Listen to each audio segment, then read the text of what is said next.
पता चल जाए कि भाई हमारे पास हमें आरक्षण है नौकरी मिलने के लिए, लेकिन हम नौकरी में क्यों नहीं जाते हैं, हम क्यों नहीं मतलब कहीं जॉब पाते हैं। इसका एक सीधा एग्जाम्पल है कि हमारे समाज के पिछड़े अति पिछड़े लोगों को और उनको कहीं पढ़ने की और सुविधा नहीं दी जाती है, उनको एक अच्छी शिक्षा मिले। जब तक आप ग्रेजुएट नहीं होंगे, जब तक आप 10th इंटरमीडिएट पास नहीं करेंगे, तब तक आपको आरक्षण का फायदा क्या होगा। तो आपको आरक्षण तो मिलेगा ही नहीं। आज भी आप कहीं भी किसी भी क्षेत्र में चले जाइए जहाँ पे समाज अभी भी हमारे मुख्य धारा से कटे हुए हैं, बच्चों के शरीर पे कपड़े नहीं हैं, उनके पैर में चप्पल नहीं है, जितने भी सरकारी स्कूलें हैं कहीं पे पढ़ाई का व्यवस्था, कहीं पढ़ाने वाले टीचर हैं तो पढ़ने वाले बच्चे नहीं हैं, कहीं पे पढ़ने वाले बच्चे हैं तो पढ़ाने वाले टीचर नहीं है। तो एक दूसरे के समानांतर देखा जाए तो ये लोग एक ढांचा तो तैयार कर दिया है, लेकिन वो कोई सिस्टम में लागू नहीं है, वो कोई धारा में लागू नहीं है कि भाई मुख्य धारा में यह है कि हमारा ये सिस्टम है, इस सिस्टम से हमारा समाज ग्रोथ कर रहा है या पिछड़ा अति पिछड़े लोग समाज में शिक्षित हो रहे हैं, ऐसा हमें देखने को नहीं मिला। इसीलिए प्रशांत किशोर जी ने पहला एक वादा किया कि सबसे ज़रूरी है हमारे यहाँ प्लान रोकने के लिए शिक्षा की जरूरत है। जब शिक्षा होगा, हमारे बच्चे पढ़ेंगे, हमारे लोग पढ़ेंगे, तो उसके बाद वो लोग रोज़गार चाहिए, वो लोग रोज़गार करेंगे। तो रोज़गार करने के लिए सबसे ज़रूरी है शिक्षा, और शिक्षा के साथ साथ उनको चाहिए पूंजी।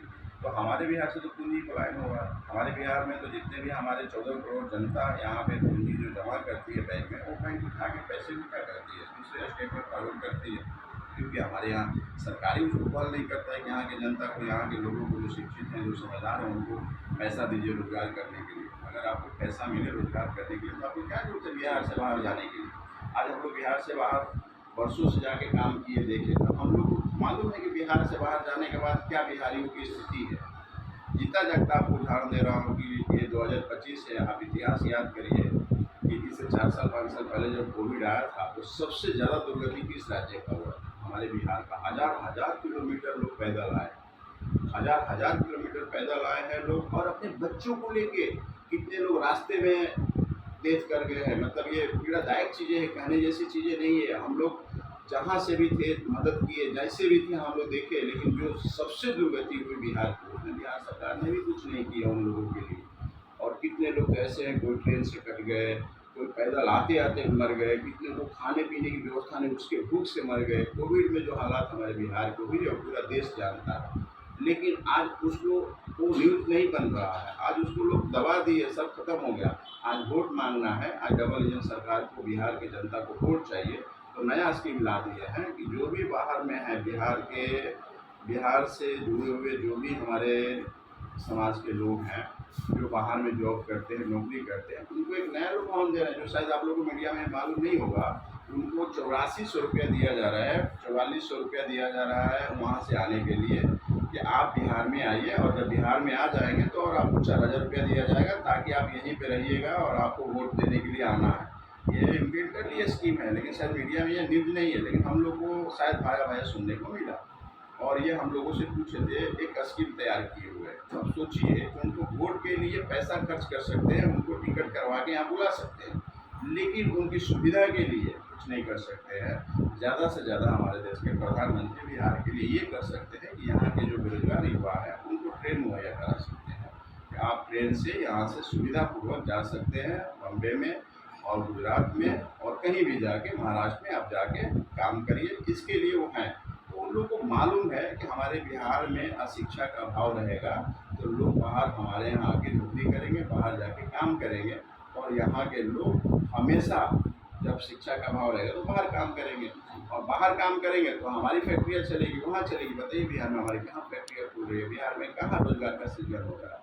अगर कोई भी अच्छे स्टेट को भी आप देखिए, तो ऐसा कोई ज़रूरी नहीं है कि वहाँ पे इंडस्ट्री जैसी कि वहाँ पे रोजगार है, वहाँ पे सर्विस सेक्टर भी है, सर्विस सेक्टर भी कर सकते हैं। यहाँ के ITI जो पढ़े हुए लड़के हैं, जो ITN हैं, तो यहाँ पे इंटेलिजेंट लोग हैं, इनके लिए प्लेटफॉर्म नहीं है, वो सर्विस सेक्टर यहाँ पे प्रोवाइड कर सके। बड़ी बड़ी कंपनियाँ यहाँ पर सर्विस सेक्टर भी खोल सकती है, कॉर्पोरेट हाउस बना सकती है, जो कि पूरे इंटरनेशनल काम कर सकती है, नेशनल काम कर सकती है। लेकिन हम लोग को इस सब चीज़ों से वंचित रखा गया है। क्यों?